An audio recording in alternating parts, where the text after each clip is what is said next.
ओम नमः शिवाय। पावन पवित्र श्रावण मास में आप सौ शिव भक्तों ने ओम नमो नारायण, ओम नमः शिवाय। सौराष्ट्रे सोमनाथं च श्रीशैले मल्लिकार्जुनम् उज्जैन्यां महाकालम् ओंकारे अमलेश्वरम् परल्यां वैद्यनाथं च डाकिन्यां भीमशंकरम् सेतुबन्धेतु रामेशं नागेशं दारुकावने।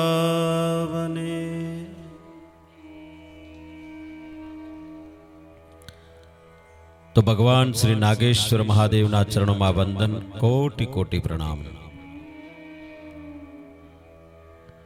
नागेश्वर महादेव ये 8मुं ज्योतिर्लिंग तरीके मनाय छे।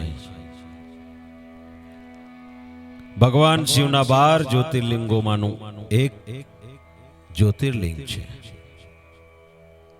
आ पवित्र मंदिर गुजरात ना देवभूमि द्वारका जिल्ला में द्वारका ने बेट द्वारका वच्चे आवेलू छे।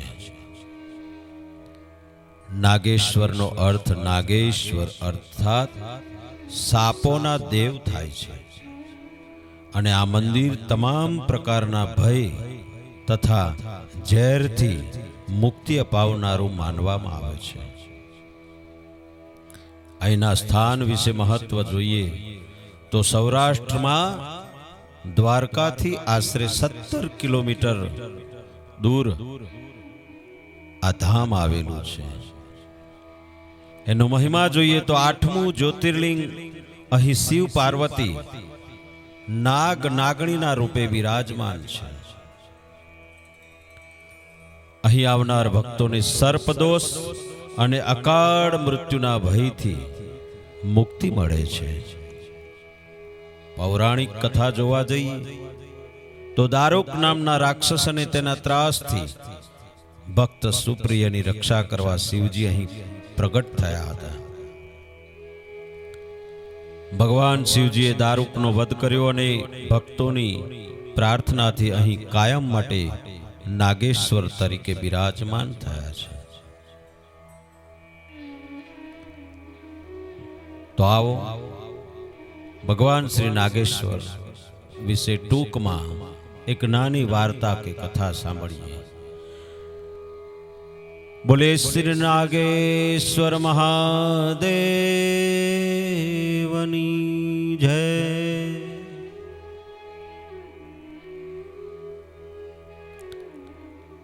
आ ज्योतिर्लिंगना स्थळ माटे खूब मतभेद प्रवर्ते छे, परंतु स्थळ गौण छे, भावनो खास महिमा छे। भारतना पश्चिम समुद्र तट पर सौराष्ट्र में बेट द्वारका पासे दारुक नामे वन हतुं। जेम दारुका नामे खूब बड़वान राक्षस अने राक्षसी रहता हता। तेमणे अन्य राक्षसोनो साथ मेळवी अने धार्मिक लोको पर भारे त्रास गुजार्यो छे। बधा ज भक्तो प्रजाजनो त्राहिमाम त्राहिमाम पोकारी उठ्या छे। तेमने तोबा तोबा पोकराव्या हता। सौ पोकारी उठ्या हता, बचाओ बचाओ बचाओ। देवी पार्वतीए ए वननी देखरेखनो भार दारुकने सौंप्यो हतो।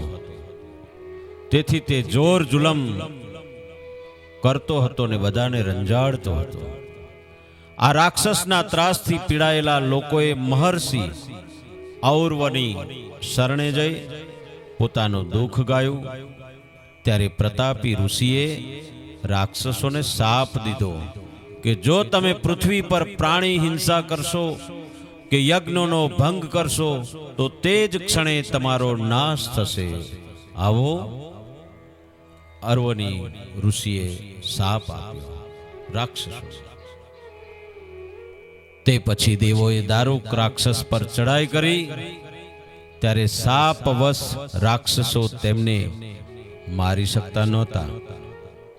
તેથી પાર્વતીની કૃપાપાત્ર રાક્ષસી આખું દારૂક વન જેમનું તેમ ઉપાડીને સમુદ્ર વચ્ચે લઈ ગયા. હવે રાક્ષસો પાણી વચ્ચે રહી અને પોતે નિર્ભય થઈ પ્રાણીઓને પીડા દેવા લાગ્યા. એવામાં સુપ્રિય નામે એક ધાર્મિક ભાવનાવાળો સદાચારી સંસ્કારી એક શંકર ભક્ત વેપારી ધન કમાઈને અનેક વહાણોના વહાણો લઈ અને સમુદ્ર માર્ગેથી વતન આવતો હતો. તે સમયે દારૂકે તેના પર હુમલો કરી સુપ્રિય શેઠ અને તેના માણસોને પકડીને કેદમાં પૂરી દીધા અને તેમનું ધન લૂંટી લીધું. સુપ્રિયે કારાગારમાં ભગવાન ભોળાનાથ, ભગવાન શિવજીનું તેના સાથીઓ સાથે પૂજન તથા ભક્તિ ચાલુ રાખ્યા. ઓમ નમઃ શિવાય, ઓમ નમઃ શિવાય નો મંત્ર જાપ ચાલુ રાખ્યો. ઓમ નમઃ શિવાય, ઓમ નમઃ શિવાય, ઓમ નમઃ શિવાય. આમ સતત ને સતત મંત્ર જાપ અને ધ્યાન કર્યા પછી ભગવાન શિવે ભક્તને દર્શન આપી પોતાનું પાશુપતાસ્ત્ર વાપરીને દારૂક અને બીજા મુખ્ય રાક્ષસોને મારી નાખ્યા. તે રીતે શિવજીએ ભક્ત સુપ્રિયની રક્ષા કરી છે. જ્યોતિર્લિંગ સ્વરૂપ મહાદેવજી અહીં નાગેશ્વર કહેવાયા અને શિવાદેવી નાગેશ્વરી નામે પ્રખ્યાત થયા. નાગેશ્વરનું બીજું જ્યોતિર્લિંગ હૈદરાબાદના અવઢા નાગનાથમાં છે. એવી જ રીતે ત્રીજું શિવલિંગ ઉત્તર ભારતમાં અલમૌડાથી 17 માઇલ દૂર ઉત્તર પૂર્વ કોણમાં જાગેશ્વર નાગેશ્વર સ્થાને હોવાનો સ્કંદ પુરાણમાં ઉલ્લેખ છે. અહીં પહેલા દારૂકવન હતું એમ વિદ્વાનોનું માનવું છે. આમ છતાં શિવ પુરાણ મુજબ તો સૌરાષ્ટ્રનું બેટ દ્વારકા પાસે આવેલું જ્યોતિર્લિંગ જ અસલી નાગેશ્વર હોવાનું વધુ મનાય છે. તો ભગવાન શ્રી નાગેશ્વર જ્યોતિર્લિંગને આપણે પ્રણામ કરીએ, વંદન કરીએ. આપણને આપણું જીવન જ્યોતિર્મય, તેજસ્વી અને જ્ઞાનથી પ્રકાશિત બનાવે. ભગવાન શિવને પ્રણામ કરી આપણે પ્રકાશના માર્ગે પ્રયાણ કરી અને આપણે આપણું જીવન સાર્થક બનાવીએ. અને જીવનની અંદર કાલ દોષ કે સર્પ દોષ હોય એમાંથી આપણને ભગવાન મુક્તિ અપાવે.